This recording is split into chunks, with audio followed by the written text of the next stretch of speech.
Finally দীঘায় গিয়ে হোলির দিন আমি সমুদ্রে বিশাল স্নান করেছি। এছাড়াও আমরা সবাই মিলে খুব মজা করে হোলি সেলিব্রেট করেছিলাম। আর আমার চুলে তো রং দিয়ে পুরো ভূত বানিয়ে দিয়েছিল ওরা, যদি এটা আমার রিকোয়েস্টেই ছিল। পুরো দিনটা তোমাদের সাথে শেয়ার করছি। দিনটা সকাল সকাল শুরু হয়েছিল আর আমি এখানে হোলির হাফ ড্রেস পরে রেডি, মানে এটা আমার পুরোপুরি হোলি লুক না। আমি তখন যাচ্ছিলাম চা খেতে, তো ভাবলাম তোমাদের সাথে শেয়ার করি।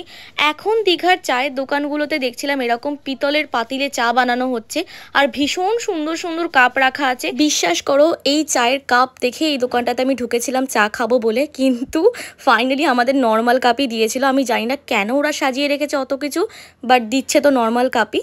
তারপর হোটেলে এসে দেখি সবাই বিশাল রান্না তোড়জোড় করছে। মাটন হবে আজকের, ফ্রাইড রাইস হবে, তার জন্য মায়েরা কাকিমারা সবাই খুব সুন্দর প্রিপারেশন নিচ্ছিল।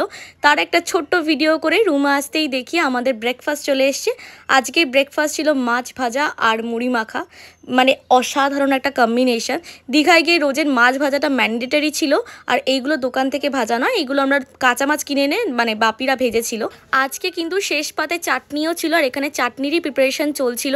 আর আমরা তো পাগল হচ্ছিলাম যে কখন আমরা হোলি খেলবো, মানে সময় তো পেরিয়ে যাচ্ছে। যাই হোক, হোলি উপলক্ষে দেখি অনেকে বাজনা বাজাতে এসেছিলো হোটেলের মধ্যে, মানে এটা আমার কাছে ভীষণ নতুনত্ব। আর দেখো কত দর্শক এসছে বারান্দা থেকে দেখার জন্য। তারপর আমি ঘর থেকে বেরিয়ে দেখি লিটারালি সবাই অর্ধেক হোলি খেলে ফেলেছে। মানে এখানে তো মানে আমরাই বাকি ছিলাম, মানে আমি তোরা মিলি এরাই বাকি ছিলাম হোলি খেলতে। সবাই অলরেডি রং মেখে নিয়েছে আমাদের না জানিয়ে। তো এখানে ফুললি রেডি হয়ে আমরাও চলে গেলাম সবাই মিলে হোলি সেলিব্রেট করতে। অ্যান্ড এখানে সবাই আমাকে ধাক্কা ধুক্কি দিয়ে চলে যাচ্ছে, কিন্তু তোরা যে এভাবে আমার ফ্রেমটাকে কাটবে আর আমার হোলিতে এই অবস্থা হবে তখন অবধি আমি জানি না। খুব সুন্দর করে এখানে আমিও সবাইকে রং মাখিয়েছিলাম, সবাই রং একে অপরকে মাখিয়েছিল। এখানে প্রথমে আবির দিয়ে আমাদের রং খেলা শুরু হয়েছিল, মানে আমরা ভেবেছিলাম আবির দিয়েই রং খেলবো, তবে তোরা মিলি এরা একটু চেঁচামেচি করছিল যে না রং মাখবো। ওরা ইভেন রংও এনেছিল, মানে আমি একদমই চাইনি, কারণ আমার এরপর শ্যুট ছিল অনেকগুলো, তার জন্য আমি জানি রং কিছুতেই উঠবে না। যে সর্বনাশের ভয়টা পেয়েছিলাম সেই সর্বনাশটাই আমার সাথে হয়েছে। এখানে আমি খুব সুন্দর করে সবাইকে রং মাখিয়েছি। আমার অবস্থা তখনও পর্যন্ত প্রেজেন্টেবল ছিল, ঠিকঠাকই লাগছিল, প্রচুর ভিডিওসও বানিয়েছি। তারপর এখানে দেখলাম বাকিরাও তো পুরো মেখে রীতিমতো ভূত হয়ে গেছে, মানে এরা আবির মেখেই ভূত হয়ে গেছে। তারপর আমি মৌলিকে বলেছিলাম যে আমার চুলে খুব সুন্দর করে আবির মাখিয়ে দে, আমি সেই অ্যাস্থেটিক একটা ভিডিও বানাবো। মানে বিশ্বাস করো আমার চুল খুব অনেক বছর পর এরকম লম্বা হয়েছে, যার জন্য আমি ভেবেছিলাম এই ভিডিওটা বানাবো। তবে আমার মানে আইডিয়াই ছিল যে আমি একটা ওই বলে না স্লোমোতে একটা হালকা অ্যাস্থেটিক ভিডিও হয়, ওই রকম বানাবো। আর আমার চুল প্রতি বছর হোলিতে খুব ছোট থাকে, যার জন্য আমি এই ভিডিওটা বানাতে পারতাম না। সবাইকে দেখতাম যাদের লং হেয়ার তারা খুব সুন্দর করে ভিডিওটা বানাচ্ছে। তো আলটিমেটলি দেখো আমি এই ভিডিওটা বানিয়ে উঠতে পেরেছি। এই যে ঠিক এরকম একটা স্লোমো। কেন বানিয়েছি, কেন মাথায় ভূত চেপেছিল প্লিজ জিজ্ঞাসা করো না, আমি নিজেও জানি না। আর ভিডিওটা কেন মানে ঠিক অ্যাস্থেটিক্যালি হয়নি আমি সেটাও জানি না, বাট আমি চেষ্টা করেছিলাম ভিডিওটা খুব সুন্দর করে করার। চুলটা এদিক ওদিক এত বেশি ঘুরিয়েছি লাস্ট থেকে চোখের চশমাই খুলে পড়ে যাচ্ছিল, মানে বিশাল একটা ব্যাপার কাজ করছিল। ওরে বাবা, তারপর সমুদ্রের পাড়ে গিয়ে দেখি মানে সমুদ্র দেখতে পাচ্ছি না, শুধু লোকের মাথা। এত ভিড় ছিল সেদিন, আর সেদিন ছিল হোলির দিন, একটা ছুটির দিন, মানে বিশাল ভিড় ছিল। মানে আমি খালি লোকের মাথাই দেখতে পাচ্ছি, মানে এখানে কোনো ভিডিও বানানোর জায়গাও নেই।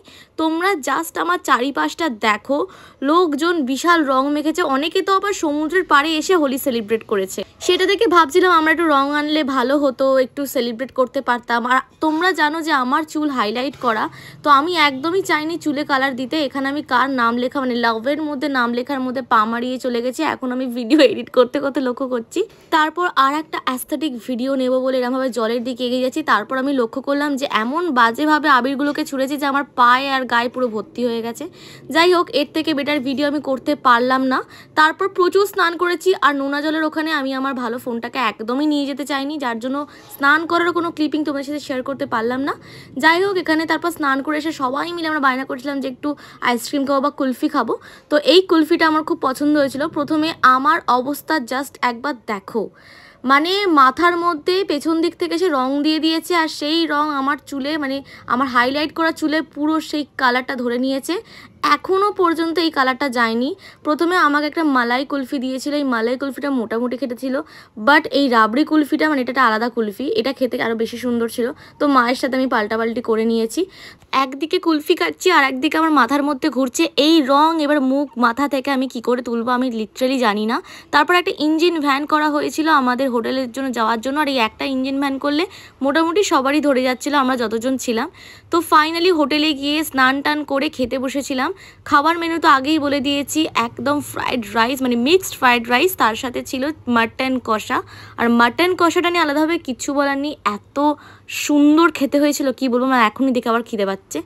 যাই হোক, তারপর দুপুরবেলা একটু রেস্ট নিয়ে তারপর রেডি হয়ে পড়েছিলাম। আজকে আমি পরেছিলাম একটা কুর্তি, তবে নিচে কালকের প্যান্টটাই পরেছিলাম। তার কারণ হচ্ছে ঢেউ সাগরে গিয়ে সাইক্লিং করতে হবে, ওখানে ডাবল সাইকেল পাওয়া যায়, তো সেই জন্যই আমি এটার সাথে একটা স্কার্ট এনেছিলাম, সেটা না পরে আমি এই প্লাজোটা পরে নিয়েছিলাম যাতে করে আমার সাইক্লিং করতে কোনো রকম অসুবিধা না হয়। বাট স্বপ্ন তো স্বপ্নই থেকে গেছে, মানে এবারে গিয়ে কোনোটাই আমার মনের মতো হয়নি, বেশিরভাগ জিনিসই যেটা চেয়েছে সেটা হয়নি।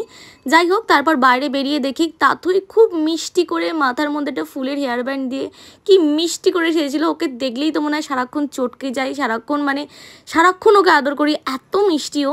তারপর সবাই মিলে বাইরে বেরিয়ে একটু চা খেলাম। এখানে জানো তো মোটামুটি প্রত্যেকটা দোকানই হোটেলের সামনে যেগুলো ছিল সেখানে ভালোই চা করে, মোটামুটি আমি ঘুরিয়ে ফিরিয়ে সব দোকান থেকেই খেয়েছি, তো আমার একটা আইডিয়া হয়ে গেছিলো। তার সাথে এখানে দেখলাম সবাই দাঁড়িয়ে আছে, মানে মা আর যারা যারা ছিল আমাদের সাথে সবাই দাঁড়িয়ে আছে। এখানে আমি মিলি তোরা একটা খুব সুন্দর অ্যাস্থেটিক শট নিচ্ছিলাম। তারপর ঢেউ সাগরে যাওয়ার সময় এই রাস্তাটা আমার এত ভালো লাগে, চারিদিকে এত লাক্সারি রিসর্টগুলো আছে না, উফ মানে মারাত্মক দেখতে লাগে। ঢেউ সাগরের থেকে বেশি তো মনে হয় আমি এইগুলোকে দেখি, মানে এই রুমস বা হোটেলসগুলোকে দেখি। যাই হোক, ঢেউ সাগর গিয়ে তো আমি চিনতেই পারছি না, একদম অন্যরকম করে দিয়েছে। মানে আগের বছর এপ্রিলে দীঘা এসেছিলাম, আবার এই বছর মার্চে চলে এসেছি, তারপরেও আমি চিনতে পারছি না। চারিদিকটা এত ঝাঁ চকচকে, মানে প্রতি বছর বছর যাচ্ছি আর বছর বছর দেখছি ঢেউ সাগর পুরো চেঞ্জ করে একদম অন্যরকমই কিছু করে দিচ্ছে। যাই হোক, এখানে তো আমি কয়েকটা ভিডিও নিয়েছিলাম নিচে, যদিও সেগুলো খুব জঘন্যই হয়েছে ভিডিওগুলো।